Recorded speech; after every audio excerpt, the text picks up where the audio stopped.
আমরা কমিউনিকেশানে যাব।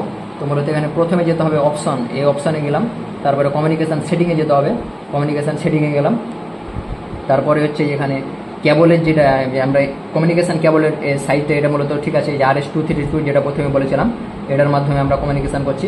তারপরে হচ্ছে যে এখানে কম এখানে কম পোর্ট লেখা আছে, মূলত এটা ঠিক করতে হবে।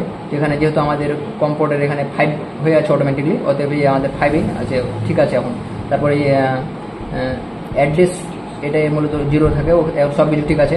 তারপরে ওকে দিতে হবে এখন, তাহলে হয়ে যাবে। ওকে আমরা দিলাম, ঠিক আছে। এবার হচ্ছে যে কমিউনিকেশানে যেতে হবে, কমিউনিকেশানে যাওয়া হচ্ছে ট্রান্সফার সেটআপে গেলাম। তারপরে হচ্ছে এখানে যেতে হবে, এখানে হচ্ছে ঠিক করা লাগবে যে আমরা মূলত পিসি থেকে পিএলসিতে প্রোগ্রাম দিতে চাই, তাই এখানে আমাদের পিসি থেকে পিএলসি সেট করতে হবে। তো পিসি থেকে পিএলসি এখানে আছে, যে পিসি থেকে পিএলসি এটা সেট করতে হবে।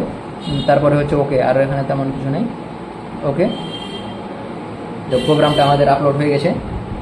হ্যাঁ, এখন আমরা এটাকে রান করব। তো রান করার জন্য এই পিএলসিকে রান মোডে নিয়ে যেতে হবে। তো রান মোডে নিয়ে এলাম, এখানে বাতি ধরছে, আপনি বুঝতে পারছেন দেখলে। তো এখন অনলাইন টেস্টের মাধ্যমে মূলত আমরা এটা কি করতে পারবো, যে দেখতে পারবো অনলাইন টেস্টে, এখানে আছে অনলাইন টেস্ট।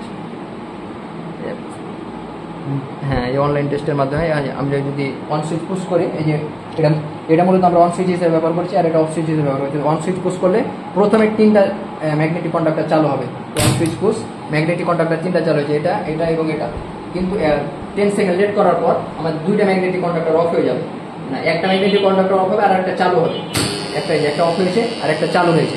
আবার হচ্ছে 5 সেকেন্ড লেট করার পর Y1 যেটা, সেটা হচ্ছে অফ হয়ে যাবে। Y1টা অফ হয়ে গেছে, আপনারা দেখতে পাচ্ছেন। তারপরে হচ্ছে Y0 সেটা রিপিট হয়েছে। এবার হচ্ছে ফুল সিস্টেমটা আবার গোড়া থেকে মানে হবে, চালু হবে ফুল সিস্টেমটা। আমরা দেখি ফুল সিস্টেমটা চালু হচ্ছে কিনা। এই ফুল সিস্টেম চালু হয়ে গেছে, আবার মানে রিপিটেড ভাবে চলছে। তো মূলত এইভাবে আমাদের প্রোগ্রামটা কাজ করছে। আর এমার্জেন্সি সুইচ আমরা যেটা ব্যবহার করেছিলাম, যে আমরা যে কোনো মুহূর্তে যদি আমাদের সিস্টেমটা অফ করতে চাই, তো সিস্টেমটা অফ হচ্ছে কিনা সেজন্য আমরা যদি এখান থেকে দেখি, যেটা হচ্ছে অফ সুইচ।